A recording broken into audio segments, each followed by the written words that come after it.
વિધાનસભાની અંદર ભાજપ પક્ષની અંદરથી ને ખેડૂત દ્વારા કોઈ પ્રશ્ન ત્યાં પૂછવામાં નહીં આવે ત્યાં વિપક્ષ પાર્ટીને ખબર છે. કોંગ્રેસે જે અત્યારે ખેડૂતની યાત્રા કરેલી છે તેની અંદરથી ને એમને અમુક પુરાવા મળ્યા છે અને જે ખેડૂતના દુઃખ છે તે બધા જ પ્રશ્ન એમાંથી જે મેઇન પ્રશ્ન હશે તે વિધાનસભાની અંદર રજૂ કરવામાં આવશે. તો આવો જાણીએ કે અમિત ચાવડાએ આ ઇન્ટરવ્યુ દરમિયાન શું શું કહ્યું. વૈષ્ણવજન તો તેને કહીએ જે પીડ પરાઈ જાનાને રે. દક્ષિણ ગુજરાત અને સૌરાષ્ટ્રમાં કિસાન આક્રોશ યાત્રા બાદ જે પ્રશ્નો રજૂઆતો જે પીડા અને દર્દ જોયું છે, જાણ્યું છે, સાંભળ્યું છે, જે પુરાવા મળ્યા છે, આજે ગુજરાત વિધાનસભાનું બજેટ સત્રની શરૂઆત થઈ છે. આ ગુજરાતની જનતાનો અવાજ આ ભારતીય જનતા પાર્ટીના ધારાસભ્યો તો વિધાનસભામાં નહીં ઉઠાવે, પણ આ ગુજરાતની જનતાનો અવાજ કોંગ્રેસ પાર્ટી આજે રસ્તા પર ઉતરીને પણ ઉઠાવી રહી છે. આવનારા દિવસોમાં વિધાનસભામાં પણ ઉઠાવીશું. આજે આખા ગુજરાતમાંથી ક્યાંક ખેડૂત આવ્યો છે કે જેના ખેતરમાં જબરજસ્તીથી વીજ પોલ ઉભા કરવામાં આવે છે, ક્યાંક ખેડૂતના ખેતરમાં ખોટી જમીન માપણી થઈ છે. એવા ખેડૂતો પોતાનો આક્રોશ લઈને આ સભામાં આવ્યા છે. ગુજરાતમાં દારૂ ને ડ્રગ્સને કારણે જે પરિવારો બરબાદ થયા છે, જે યુવાનોના મોત થયા, જે નાની ઉંમરે બેન દીકરીઓ વિધવા થઈ, એના પરિવારો આક્રોશ સાથે દારૂ ને ડ્રગ્સ બંધ કરાવો એ માંગ લઈને આવ્યા છે.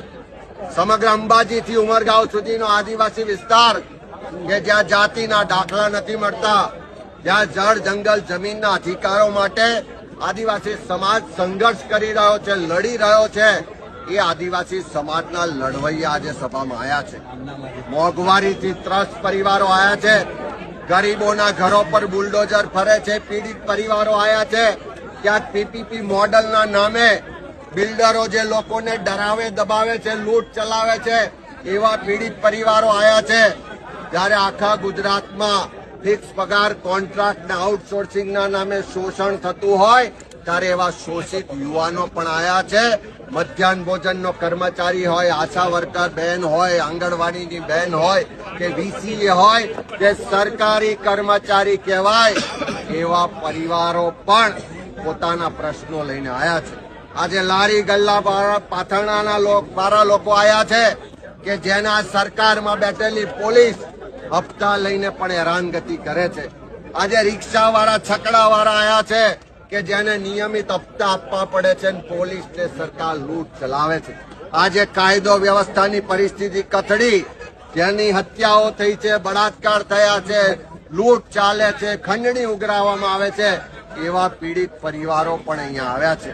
ત્યારે એ તમામ વર્ગ વિસ્તારના લોકોના અવાજને બુલંદ કરવા માટે આ જનાક્રોશ યાત્રા પણ કાઢી હતી અને આજે જનાક્રોશ સભા પણ થઈ છે.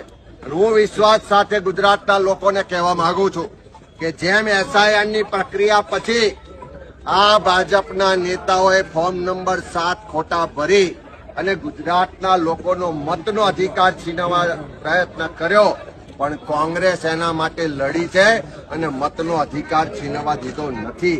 એ જ રીતે આવનારા સમયમાં તમારા જે પણ પ્રશ્નો છે, જે પણ ફરિયાદો છે, જે પણ તમારી તકલીફ, પીડા, દર્દ ને આક્રોશ છે, એનો વાચા આપવાનું કામ પણ કરીશું.